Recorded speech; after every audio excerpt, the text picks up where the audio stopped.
আল্লামা তাকি উসমানী পাকিস্তানের ফিলিস্তিন আর গাজা এই নিরীহ শিশুগুলো মরার পেছনে পৃথিবীর 48টা মুসলিম রাষ্ট্রের হাত আছে, পৃথিবীর ভারতের মুসলমানদের হাত আছে, পাকিস্তানের মুসলমানদের হাত আছে, আপনার বাংলাদেশের মুসলমানদের হাত আছে। যদি বলেন কি করে হুজুর বুঝান, পৃথিবীর শ্রেষ্ঠ মুফতি বর্তমান যুগে আল্লামা তাকি উসমানী পাকিস্তানের তিনি ফতোয়া দিয়েছেন, इस हालत में मैं पहुंचा हूं कि दुनिया के मुसलमान इस वक्त ये हालत है कि तुम्हारे लिए इजराइल का कोई भी प्रोडक्ट पीना और यूज करना हराम। বড় কষ্ট লাগে, একটা 2 লিটার থামস আপ আপনার মার্কেটে যাবে 100 টাকা দাম, ঠিক বললাম না ভুল বললাম? যখনই আপনি 2 লিটার থামস আপ কিনবেন ওই 100 টাকা থেকে 40 টাকা ইসরায়েলের পকেটে যাবে। ভারতের 20 কোটি মুসলমান যদি প্রত্যেক দিন 2 লিটার থামস আপ কিনে, জেনে রেখে দিবেন এই 40 কোটি মুসলমানের মধ্যে ভারতে 20 কোটি মুসলমান যদি প্রত্যেক দিন 2 লিটার থামস আপ কিনে 4 20 80 প্রত্যেক দিন 8 কোটি টাকা ইসরায়েলের পকেটে যাচ্ছে। আপনি যুদ্ধই অস্ত্র কেনার জন্য হেল্প করছেন। আমি বলে যাব এই ফুরফুরার মাটিতে, ভগবতীপুরের চণ্ডীতলা থানার মাটিতে যতগুলো ভাই বসেছেন ইস্তেগফার করুন, কাল থেকে ইসরায়েলের মালকে ছুঁড়ে ফেলাবো। সকলে জোরে বলুন ইনশাআল্লাহ। যদি একটু মহাব্বত করেন ওই শিশুগুলোর দিকে, 35,000 শিশুকে হত্যা করেছে ইসরায়েল। আপনি ভেবে দেখেছেন?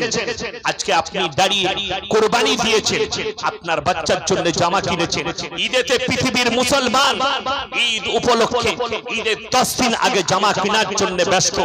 এই পোশাকটা আমার ছেলের জন্য ভালো লাগবে না, এই পোশাকটা আমার মেয়েকে ভালো লাগবে না, আরো একটা ভালো দোকানে যাই, আরো একটু দামি নেব।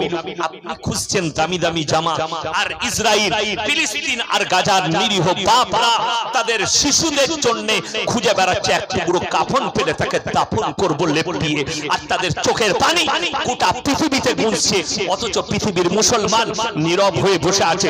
আপনার জানা আছে পৃথিবীতে 48টা মুসলিম রাষ্ট্র, তার মধ্যে 10টা এমন রাষ্ট্র আছে সরাসরি তাদের এতটাই সামরিক ক্ষমতা আছে, আমেরিকার সঙ্গে যুদ্ধ করার ক্ষমতা রাখে। তার মধ্যে 1 নম্বর মালয়েশিয়া, 2 নম্বর ইন্দোনেশিয়া, 3 নম্বর ইরান, 4 নম্বর আপনার লেবানন, 5 নম্বর সৌদি আরব, 6 নম্বর তুরস্ক। এদের কাছে পরমাণু শক্তি আছে, আর সরাসরি আমেরিকার সঙ্গে যুদ্ধ করতে পারে। এদের কাছে হাতের ধুলোর মতো উড়ে যাবে ইসরায়েল। মাত্র 60 লাখ ইহুদি আছে, আর পৃথিবীতে 250 কোটি মুসলমান। পিঁপড়ের মতো মারা হবে। খালি তারা নিজেদের মালের তারা, ব্রেনের তারা, বুদ্ধির তারা, বিবেকের তারা মুসলমানকে পদস্থ করে তাদের মাথার উপরে চেপে বসে গেছে। তা না হলে একদিকে ইসরায়েলে গাজার আর ফিলিস্তিনের শিশুরা মারা যাচ্ছে, একদিকে তাদের কাছে খাবার নেই, আর আরবের বাদশা সালমান প্রিন্স এই হারামের আওলাদ সাকিরার মতো একটা বেশ্যাকে ডান্স করনে वालीকে নিয়ে এসে 25 কোটি টাকা দিয়ে ডান্স করাচ্ছে। আর এইদিকে গাজা ফিলিস্তিনের শিশুদের কাছে খাবার নেই। রমজান মাসে গোটা গোটা খাসিকে তারা নিয়ে ইফতারি করতে বসেছে, এক টুকরো খেয়েছে, বাকিটা ডাস্টবিনে গেছে। আর গাজার ইসরায়েলের শিশুরা, গাজা আর ফিলিস্তিনের শিশুরা তাদের ডিব্বা নিয়ে ইসরায়েলে দাঁড়িয়েছে। তাদের দিকে তাকিয়ে দেখুন। মাওলানা তাকি, আল্লামা তাকি উসমানী বলেছেন, अगर दुनिया के मुसलमान ये सोच रहे हो कि ये लड़ाई गाजा और फिलिस्तीन तक रहेगी, ये तुम्हारा गलत फहमी है। पूरे दुनिया में इसका चिंगारी फैलेगी, क्योंकि रसूल के হাদিস আল্লাহ নবীর হাদিস গোটা পৃথিবীতে এমন একটা চিঙ্গারি ফেলাবে। তৃতীয় বিশ্বযুদ্ধ এটা বাবা ভাঙ্গার নয়, এটা বৈজ্ঞানিকের নয়, আমার রাসূলের ইশারা। এমন একটা পৃথিবীতে মহাযুদ্ধ ঘটবে, সেই যুদ্ধটা গাজাকে নিয়ে নয়, ফিলিস্তিনকে নিয়ে নয়, আল আকসাকে নিয়ে নয়, কাবাকে নিয়ে নয়, মক্কা মদিনা নিয়ে নয়। যুদ্ধটা শুরু হবে, রাসূলের হাদিসে আছে, ফোরাত নদী শুকিয়ে গিয়ে একটা সোনার পাহাড় বের হবে, গোটা পৃথিবী যুদ্ধে লেপ্টে যাবে, আর সেই যুদ্ধটা হবে পরমাণু যুদ্ধ। আল্লাহর কসম, রেডি হয়ে যান, ইমাম মেহদির আসার সময় হয়েছে।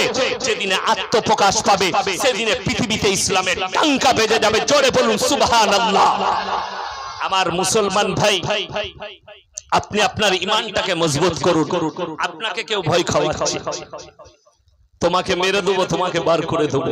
আল্লাহর কসম করে বলছি, পৃথিবীর মানুষ আজকে গোটা পৃথিবী তাকিয়ে দেখেছে। যারা বলেছিল अगर हम जीतेंगे तो हिंदुस्तान से मुसलमान को भगा देंगे, अल्लाह ने तुम्हारे साथ ऐसा बर्ताव किया, हमारे अल्लाह ने दिखा दिया।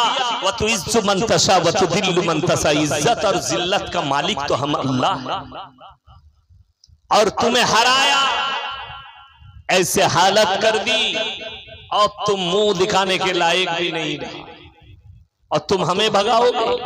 मुसलमान जरा मने করছেন কোরআন মিটে যাবে, ইসলাম মিটে যাবে, মুসলমান মিটে যাবে, তাদের গলতফহমি আছে। শুনলেন? আপনারা মনে করেন না যে ফিলিস্তিনে গাজা শিশু মারা গেছে, আমাদের গুলো আমরা বেঁচে থাকবো? গজওয়ায়ে হিন্দ হবে। হিন্দু ভাইদের পণ্ডিতরা ইশারা করেছে সরকারকে, क्योंकि गजवाए हिंद होनी है। अगर तुम लोग को ये मालूम है तो मुसलमान तुम भी रेडी हो जाओ गजवाए हिंद के। और रसूलेर हदीस প্রায় গজওয়ায়ে হিন্দে 20 কোটি মুসলমানের প্রাণ যাবে, 20 কোটি মুসলমানের প্রাণহানি হবে, তারপরে ইসলামের বিজয় আসবে। আজকে মুসলমান শুনলেন আল্লাহর নবী সাহাবীরা যুদ্ধে জয়লাভ করেছে, তলোয়ারের তারা নয় আর গোলা বারুদের তারা নয়, তারা যুদ্ধে যদি জয়লাভ করেছে ঈমানের শক্তির দ্বারা। 313 জন সাহাবী একদিকে, 1000-এর বেশি বেঈমান কাফের একদিকে। আল্লাহ বললেন, হে নবী তুমি তোমার সাহাবীকে বলো তাওয়াক্কালতু আলাল্লাহ, আল্লাহর উপরে প্রকৃত বিশ্বাস আনতে আমি আল্লাহই তোমাদের জন্য যথেষ্ট। জোরে বলুন সুবহানাল্লাহ। আল্লাহ নবী সাহাবীরা তাওয়াক্কুল এনেছেন, বিশ্বাস এনেছেন। আল্লাহ তাআলা বললেন, হে আমার সাহাবীরা শোনো, তোমরা কি জানো যুদ্ধে তোমরা জয়লাভ করেছো? জি, আমরা জয়লাভ করেছি। আল্লাহর হাবিব সাল্লাল্লাহু আলাইহি সাল্লাম বললেন, তোমরা 313 জন আর অতগুলো বেঈমান কাফের তোমরা জয়লাভ করলে। ইয়া রাসূলুল্লাহ কেমন করে? বললে, তোমরা আল্লাহর উপরে বিশ্বাস রেখেছো, আল্লাহর ফেরেশতারা তোমাদের সঙ্গে যুদ্ধের ময়দানে লড়াই করেছে। জোরে বলুন সুবহানাল্লাহ। বলছে, স্যার আমি একটা যুবক, আমার বিয়ে হয়েছে, বিবি আছে, কিন্তু মেয়েদের প্রতি আমার ইন্টারেস্ট নেই, ছেলেদের প্রতি ইন্টারেস্ট। নাউজুবিল্লাহ বলে, এ হচ্ছে সমকামী। আমি তাকে বললাম, তুমি নিশ্চয় পর্ণ ছবিতে আসক্ত হয়ে আছো, তোমার জীবনে তুমি পর্ণর দিকে ধেয়ে আছো। America, London, Britain, Japan, German, শুনে রেখে দেন, এই পাপের কারণে, সমকামীর কারণে তাকে বুঝালাম, হে আমার ভাই, একটা পুরো জাতিকে, নসলকে আল্লাহ ধ্বংস করে দিয়েছেন, সেটা হচ্ছে হযরতে লূত নবীর কওম। আজ পর্যন্ত পৃথিবীর ম্যাপ বার করুন, লোহিত সাগর বলে একটা সাগর আছে, সেই সাগরের উপরে আল্লাহ তাআলা হযরতে লূত নবীর কওমকে রুটির মতো পাল্টালেন। সেই সাগরটাকে বৈজ্ঞানিকরা নাম দিয়েছে মরা সাগর, যে সাগরে আজ পর্যন্ত একটা পোকা মাকড় কীট পতঙ্গ পর্যন্ত জন্মায়। এত অভিশপ্ত ছিল তারা। কোরআন শোনাবো আপনাদেরকে, আপনি মনে করেছেন ইয়াসিন সাহেবকে দাওয়াত দিয়েছেন, হুজুরদিকে দাওয়াত দিয়েছেন, আর পাপ করার পরে আমরা দোয়া করে দিয়ে যাব আপনি জান্নাতে যাবেন। তো শুনে রেখে দেন, এই ভুল বার্তা আপনার ব্রেন থেকে নামিয়ে এলেন। কেউ যদি সমকামী হয়, কেউ যদি বেঈমান কাফের হয়, আর মাথায় টুপি লাগিয়ে জলসায় বসে, ঈদগায় যায়, মসজিদে যায়, আল্লাহর কসম গোটা পৃথিবীর মৌলবি দোয়া করলেও পেরুবার রাস্তা খুঁজে পাবে। লিখে নিয়ে যান, কোরআনের দলিল শুনেলেন, আপনার চোখ দিয়ে পানি আসবে। দুজন